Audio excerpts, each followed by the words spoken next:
everybody, to the Real Collective podcast. I am your host, Sean Tasse, and we are joined by a very special guest today. Steve Tabrizi is actually the broker and owner of Remax Hallmark. And of course, Remax Hallmark covers all of Ontario. So Steve is a very special guest for us, a good friend of mine. Steve, thanks very much for joining us. I super appreciate it. As always, guys, before we get into it, if you're liking what you're hearing, subscribe to the channel. Of course, share this with your friends or anybody else who you think might be interested to get in touch with this kind of information on the channel. You can find new listings before they hit up the market. You can keep up to date with all this great stuff that we're talking about. So Steve, thanks very much for joining us today. Tell us a little bit about yourself.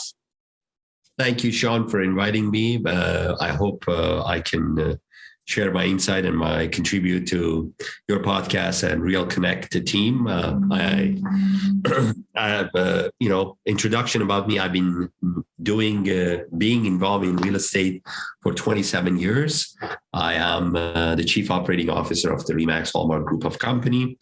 We operate across Ontario with over about 1,860 agents as of today. And one of our greatest team and agent, of course, is you, Sean Tasse and Real Connect. Sean hasn't paid me to do that. I mean it. I've seen your growth exceptionally in this industry, and I'm very proud to working with you.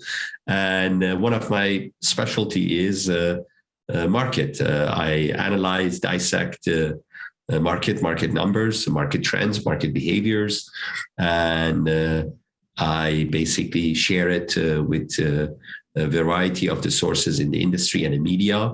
And my approach is very transparent, rational approach based on numbers, because I firmly believe the numbers, they don't lie, and the numbers, they prove result. And sometimes the result could be positive, sometimes the result could be negative. So I'm excited to share my insight today with you. Yeah, thanks. That's super kind. So the thing that got me thinking that we should do this on the podcast is yesterday at the office meeting, you were unpacking some of the stuff that you went into. Recently, you interviewed a gentleman at TD whose name was Derek, and I forget his last name. Derek Burlington. Perfect. Well, you know what we'll do is we'll post a link to that interview below. So if anybody wants to go through and see the full interview, it's in there. So yeah, you unpacked some very interesting things about what the market might look like in the next 3 to 6 months and then sort of 18 months. And so Derek works as one of the chief economists at TD, and there was a lot of really interesting things that you guys got into. And a lot of it was forecasting based. And that, of course, is what people are asking is, what's going to happen? And the typical realtor answer is, I don't know. I've lost my crystal ball, right? And we're not supposed to forecast what's going to happen. What I did like is that he didn't necessarily tie himself to an answer. He said it could be a recession, but it could also be slight growth, and it's one or the other. So you're not making a prediction, but you're saying here's where it's probably going to go, one of these two ways. So I wanted to unpack that a little bit with you, and then I wanted to ask the second question is, what are the lead indicators that are going to lead us towards either a slight growth versus a recession? And then what will it look like in sort of the worst case and the best case scenarios as you think moving forward? Great question. So the biggest challenge right now in the market, as you alluded to, the media, unfortunately, with the headlines portraying these pictures that the market is crashing, the bubble is burst. Yesterday was one of the best, Sean, I read. Price of the homes are dropping by $1,000 per day. I was just laughing. I was just laughing that the reporters, without any substantial backing or without any proof, they come with those headlines. Maybe the statement is correct, but they don't deep analyze it in correlation to what period, to when. So let's just go back, see what has happened. COVID come in, fast forward. COVID come in, we were considered essential. We are very thankful that we were considered essential. We are not thankful because we were considered essential. I think the consumers, they need to understand why we were considered essential, because the real estate, the finance, the insurance, the construction, anything related to real estate is almost a half of the GDP of this country. So we are essential because we are the vital part of the economy. So let's put that one on the side. COVID, stimulus packages from the government, quantitative ease, which is in a simple language, printing the money, making sure the economy doesn't collapse, making sure that the people don't lose money, has caused a lot of people have excessive saving and disposable cash. So what do? And on the other hand, the Bank of Canada, right at the beginning of the COVID, to give the positive morale and mental support, they dropped the interest rate, which is historical. Always they do that. Anytime they feel a major danger to the economy, that's what they do. Why? Because they want to make the cash available to the public easier and cheaper. So you got stimulus packages, you haven't lost your job, you got cheap money. What happened? By default, we all went shopping. We shopped, some they were smart, they shopped homes, some they shopped cars, some they renovated their backyard, some they bought boat, some the massive purchase of the cottages during the pandemic is through the roof. Anybody that you can imagine has ended up buying a cottage, including yourself. Congratulations. I haven't bought. So now, of course, we have the beyond the normal growth of the instead of 5 or 10 or 15%. Suddenly from 2021 to 2022 for the first quarter, we have 30, 40, 57% increase in some areas over the 2 years. So the $1 million question becomes, is it real? Is it a fraud? Is it sustainable? So all these elements, in addition to it, the supply chain, unfortunately, North America, Europe is heavily dependent to the Southeast Asia, which is the China, which is India, which is Vietnam, because the cost of the production of the product is a lot cheaper there due to the variety of the reason. So the supply chain is also really interrupted. So now we don't get enough the inventory. The cost of the goods is going up. People have massive money. They're buying. So we have inflation.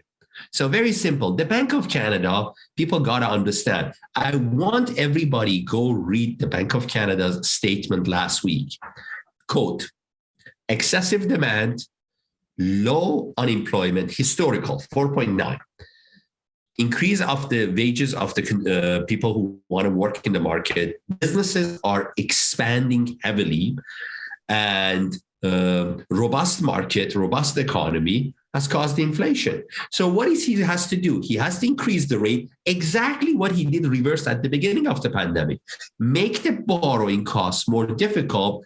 Why? Because he's basically, in a very simple language, is telling people, stop shopping, stop buying. We don't want you to buy anything. We don't want you to buy cars. We don't want you to buy boats. We don't want you to buy cottage. We don't want you to buy a house, because it is going to explode. On that note, suddenly you see, because the January and February and March of this year across Ontario, the market in real estate was massive. Suddenly now you see the number of the transaction. People don't pay attention. The number of the transaction has dropped by 20, 30, 40%. But the prices, they haven't dropped. The prices in correlation to 2021 and 2020 still are anywhere between 7 to 14% up, double digit. So people are panicking. No, there's no panic. And now we have two types of the consumers, basically. We've got a buyer and seller. Seller are telling Sean and Real Connect team, I want the price of the February. And the reality is, sorry, that sail has left the ship. So, that boat has left the yard and it's not there. We can't do anything about it. And the buyers are confused. The buyer, they think is going to go lower and lower and lower. Nothing is going to lower drastically. It's maybe dropped by 10% the prices, which is we are in the prices of the September to October of the 2021. We are not in the price of the 2017 or 18 or anything. So if you are buying for a long run, take your advantage, buy. Your second part of your question, recession or growth. Bank of Canada is now coming to a point realizing that the rise of the interest rate has some impact on inflation, but is it a meaningful impact? They are actually coming to the conclusion in the last 2 weeks, most central bank around the developed countries are talking, yes, it is working, but it's not everything.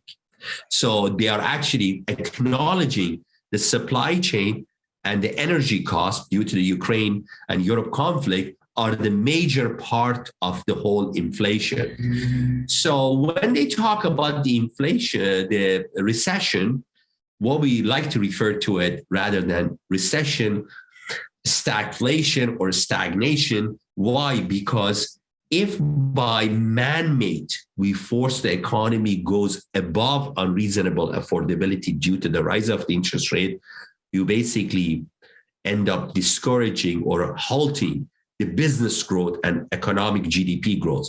That's a recession. But the beauty is this, people don't pay attention.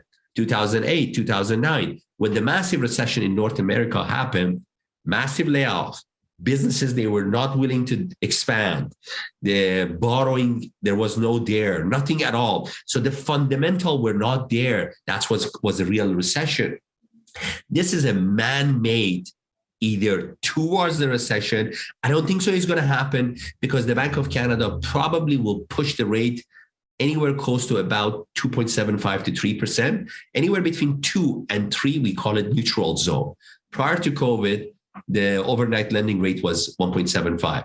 It should typically sit around 2 and 2.25 because there you have the inflation rate of the 2 to 3%, which is normal, and economy on a balanced course is going. So I personally don't see we are going to a recession. I see what's going to happen by fall. This fall, we will see another hike in September. By fall, the buyers will re-engage into the market. Are they going to re-engage in a madness of the February of the 2022? Absolutely not. They will re-engage based on the needs that they have, based on their personal criteria. Yes, and sadly, 10% of those buyers are disqualified now because of the height of the interest rate, but that's the name of the game. And then you will see by fall of the next year. So this is the key. People who are buying between now and perhaps summer of next year, they are the biggest winners. From the fall of the next year, you will see the inflation is under the control, and then you will see again a normal course of the growth. And by 2024, rest assured, we'll be back to the same square one. Why? We are bringing 500,000 people to this beautiful country. Right. So think about this idea. Federal government, it says, I need labor. I need Canadian, with all due respect. The natural birth is dropping so badly. Younger generation, apparently, not you, they don't want children. They are so happy with not having children. So you don't have natural birth. You got to bring the labor force. And the only way of bringing the labor force, skilled workers, specialists, doctor, engineers, you name it, it's through immigration. So federal government bringing 500,000 people, and provinces says, I can't keep up with the supply.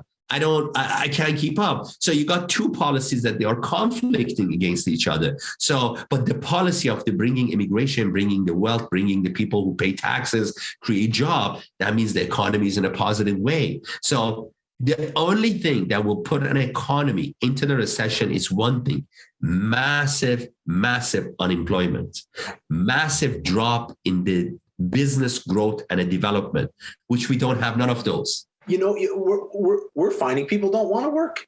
It's hard to find people to work. I'm sure you're finding it too, right? So it's not. The unemployment is certainly not there. The interesting thing I've noticed over the last 2 years, you're a numbers nerd. I'm a bit of a numbers nerd, but I don't think I'm at your level. Like I'll break down the Ottawa market on a monthly basis and talk about what's happening, but you like really geek out on this, which I love.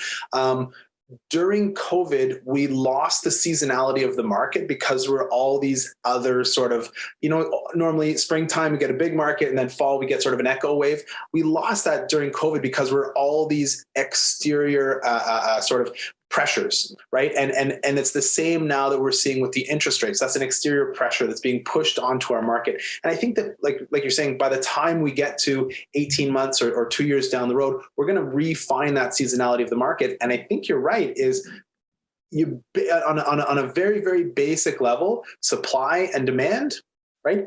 Like I said, demand is going to be higher, and supply, there's no way the market fundamentals are there. There's no way they're going to be able to get that. So all we're dealing with right now are external pressures and sort of a micro sort of effect on our market as a whole, but everywhere across Canada is feeling it. And we're getting caught in clickbait. Well, what we are facing right now, human behavior towards the change. Yes. We have become so entitled that we feel, no, the interest rate got to be 1/4 point. No, I love the 1/4 point. Yeah. But let's be honest. Do we want for the future generation the unaffordable market that we have? Do we want our children? Let's take a look at also average income of the Canadian. We're talking about $120,000 a couple, husband and wife, partners, whatever you want to call it, a household brings into the equation. How could they afford if the average of the price of the home down the road past $1 million mark in Ottawa? It can't. We need to have a sustainable economy. And sustainable economy is based on the normal growth of the wages, which is happening finally, normal growth of the price of the homes, which historically in Ottawa up to 2016 was 2 to 3%, and now supposed to be Ontario-wide has been 7%. That's a normal course. That's what we need to have. Immigration comes in, and then unemployment is low. Even if unemployment from a now 4.9 goes to 5.6, 5.7, still we are historical low. Prior to COVID, we were at 5.5. So we are now sitting at 4.9. One thing that really federal government got to be careful. We face another external force, I love it, the terminology I learned from you now, external force. So we face 2 elections in span of 6 months. And what do, politicians, during the election? They promise. They print money again. So exactly, federal and provincial government, beside the stimulus packages helping the individual, now they're spending massive in infrastructure and growth. Those infrastructure and growth, highway, transit, you name it, anything that they are touching, it requires employees. It requires the sales force. It requires the manpowers. So therefore, we are expanding. Hopefully, the federal government, I'm hoping that cut off those unnecessary stimulus packages that unfortunately we don't need at this time because the economy is good, and put their politics and vote grabbing attention aside and think about people need to go back to work, because that's a how could we suddenly go to 4.9% of the unemployment when, as you said, our business, your business, any business that you talk to them, they said we have the hiring post everywhere, but no one wants to work. So we have made also during the hybrid model of the COVID, again, back to the human behavior, made certain group of the people not wanting to work and taking advantage of the system. And then taking advantage of the system, unfortunately, it will cause the tax burden for the normal people for the future. Anyway, we don't want to get into the politics of it, but I don't see any recession coming. And even if I see any recession coming, I won't call it a recession. I would call it a resilience of the market due to the external forces that were introduced to us. That's because you don't want to call things what they are, because I feel like what you put into the world is what happens. I think this is a great place to take a quick break. We'll have a quick word from our sponsors. Of course, if you're liking what you're hearing, feel free to share this with any friends who are interested in what's going on in the market or what might be happening, what might be coming down the pipe. You can, of course, as always, schedule in the Calendly link below with myself to schedule a private consultation to talk about your Ottawa real estate needs. And we'll be right back after this. This episode of the Real Collective podcast is brought to you by Real Collective. Real Collective brings together best-in-class real estate agents and collective experts in the field to deliver the best possible service to our clients. We govern ourselves with honesty, open-mindedness, and compassion. With diverse skill sets, our agents are able to better serve a wide array of clients, including first-time buyers, first-time sellers, transferees, estate sales, investors, and rural, vacation, and luxury properties. Authenticity and transparency are pillars of our process, which allows us to put our clients at the center of everything we do. Our years of experience and knowledge allow us to deliver prestigious service and optimal results. If you are interested in buying or selling your home, contact us today at realcollective.ca. Welcome back, everybody, to the Real Collective podcast. I really hope you enjoyed that word from our sponsor, which is probably us. And as always, feel free to like this channel, subscribe to it, and hit that notification bell so that you can stay up to date with all of the new properties that are coming to the market and market updates just like this one. Steve, we unpacked a few things in the beginning. We talked about sort of the seasonality of the market and COVID, talked about that clickbait media, and we've actually talked about this on the podcast before, is how the media is just needing to get people to click on it, not because they're telling us the real story, but because they have to sell the ads. And so, it's if it bleeds, it leads sort of mentality, right? And that's on the news, and we see it now on online news, which is where most of us typically consume the articles that we're reading. I don't know if it's happened to you, but you're going through and you're reading an article and it's more ad than article, right? You're scrolling through and you've got a picture that's underneath and you have to scroll up like twice before you see the next line of dialogue. So a lot of what we're seeing in the media right now is pushed and promoted by some of these other groups. One thing, and I think you talked about this a while ago, but one thing that was very interesting that we saw is talking about the fundamentals overall about Canadian real estate, is that Blackstone, which is one of the huge financial, run the world. Like, I'm talking, if you don't know what Blackstone is, look them up and then go put on your stonemason ring, because you are like running the world if you're Blackstone. They've got their hands in everything, and they just started investing recently in Canadian real estate. And so what that means about the fundamentals of where Canadian real estate is going, I don't see any of this as being bad, right? Well, absolutely not. Just go backwards. Go to 2008, major economic crash in US. Yeah. They went to a deep recession. I vividly remember October of 2008, Lehman Brothers, Mr. George W. Bush didn't bail them out. They basically mortgage issues in US, and the market collapsed. A massive layoff, massive drop of the stock market, and they went into the recession till early part of the 2012 and 13, almost 4 or 5 years. Canadian market at the same time was in the recession from October of 2008 to March of 2009. And people forget why we were not in a deep recession like the US. Because sometimes we blame our system that being too protective, too conservative. But frankly, our banking system, our protectionist system, our multi-layer red tape has saved us in economic downturn. CMHC, Canada Mortgage Housing Corporation, is a well-funded agency with billions of dollars that has actually was a real proof during the COVID. At the beginning of the COVID, CMHC went to all the 5-6 major banks in Canada and said, I release you from some of your constraint in terms of the lending. I insure them for you. I want you to release more funding into the market. So when we look at those things, the fundamental of our system has saved us. Now, let's take a look at the immigration policies. We are a very diverse. Go ahead. Yeah, just before you switch to immigration, 2 points here. Number one, I think it was after 2008, 2009 when they put the qualifying rates in, and that was further in place so that we don't wind up where they were in the States in 08, 09, right? With regards to everybody being underwater, like they call it, on their mortgages. Yeah. The other point to make, and this is what I heard, and maybe you do know it or maybe you don't, there was one city in the United States that didn't go into a drastic recession where housing prices dropped off the face of the earth. Do you know what city that was? No, I don't know. Washington, D.C. And do you know why? Why? It's the capital of the country.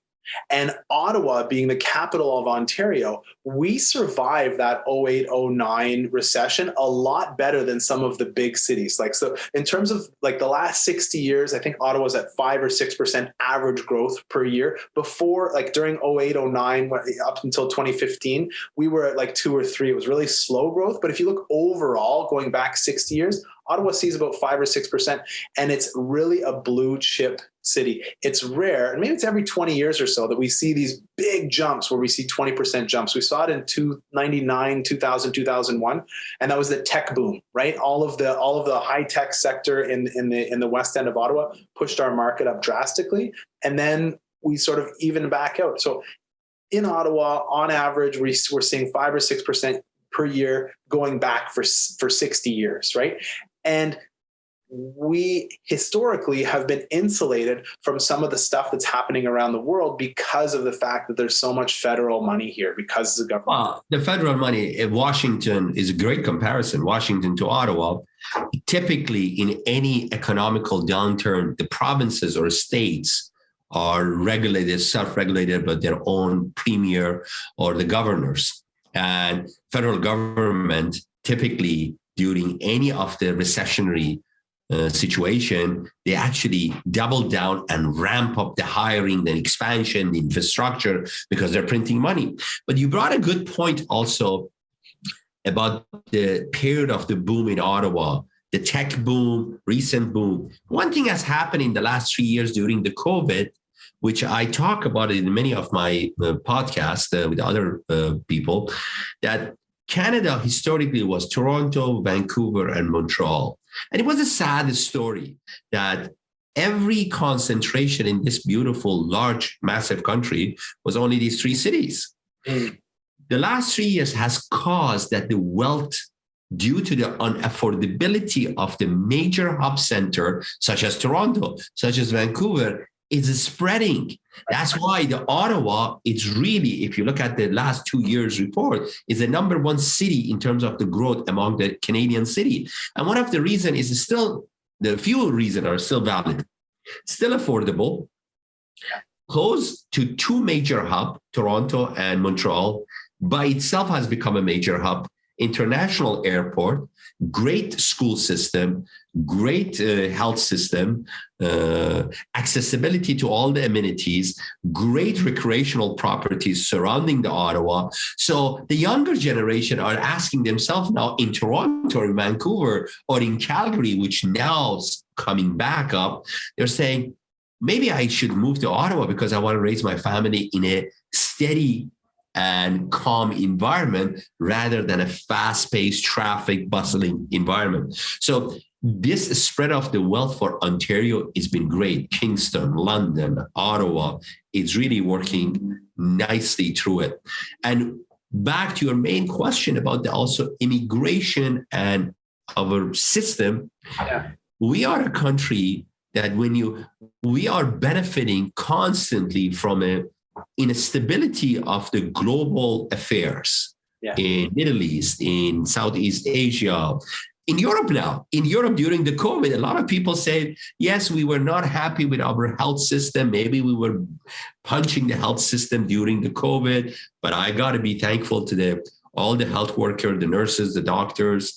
Really, we all got to give our gratitude to them. But the system, although maybe was over capacity, but it did work. And you see the European are saying, we laughed, back to the politics, we laughed at federal government buying so much the vaccine. After United States, we were the second country that we rolled out the vaccine better than anybody.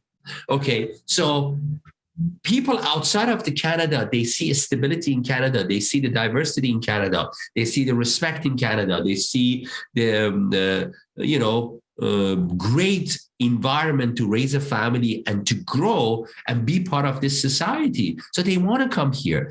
The two system of the immigration and the policies that we have put us in place has made us, to my humble opinion, there was a terminology we used to refer to the Switzerland in the word to being a neutral country, doesn't get involved in anything. Frankly, Canada is a global Switzerland.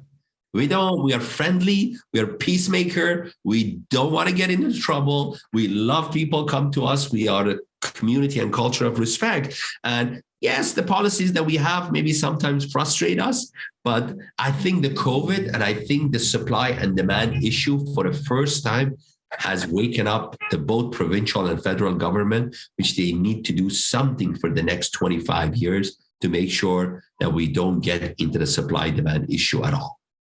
Yeah, and I think that comes down to building more affordable housing. I mean, that's the name of the game. Everybody's been talking about it. You bring up a really great point because it makes me think for the longest time we've been saying, since the 50s, right? Oh, go and live the American dream. And if you work hard, you can have a good life. I feel like there's a really missed opportunity for whoever's in charge of setting up like the Canadian thing. Call it the Canadian dream. Come here and live the Canadian dream. Live a safe, happy, humble life, unassuming, not getting into trouble. Sorry. And I feel like there's an opportunity to say what the general population, I think, of the world probably wants is a relaxed way to live their life, especially if you're coming from the chaos of, like the Middle East or from Ukraine or something like that, right? Listen, I'm a byproduct of that system. I am a proud Canadian, Iranian descent immigrant, and I love Canada. I will die for Canada. And I'm always thankful every day for the opportunity that was presented to me. And I don't see, frankly, being an immigrant and being involved with the multiple culture and different communities, I don't see any part in the world that really provide such an opportunity. And you're right. The Canadian dream does exist. You're living it. We are living it. Yeah, exactly. I'm living it and I love it. And I'm 100% sure, multi-million other peoples in Canada, they're living it. We walk by them on a daily basis and we love it. We all love it. We all have one common goal. How can we make Canada, which is our collective home, a better place? I think that's a beautiful spot to end it. Steve, thanks very much for joining today. Any final thoughts before I cut you off finally? My recommendation to people is connect with professional, connect with the right people, read as much as you can. Don't pay attention, not discrediting the media at all. There are great media, great resources, great rationale. Follow them. Don't follow the news and just follow the credible people and take a look at the history. Take a look at the stats. I said at the beginning of this talk, numbers, they don't lie. Not about the real estate, about anything else. I tell my children, I said, if you put this much hours, this much you study, this much result you get. So anything in life, it's about that stats and that number, and it will work. So I'm not worried about the market at all. And if the market take a little bit of the break, so be it. Take a little bit of the break. So we're all going to survive. Nothing going to happen. If we survive COVID, guess what? We survive anything. There you go. On that note, thanks again, Steve, for joining us today. I super appreciate it. It's always great to talk with you. I thoroughly enjoy it. And you guys who are watching and listening, feel free, as always, to like, subscribe, share this with your friends. You can book the appointment with me down in the Calendly link. And yeah, until next time, everybody, keep it real. Keep it collective.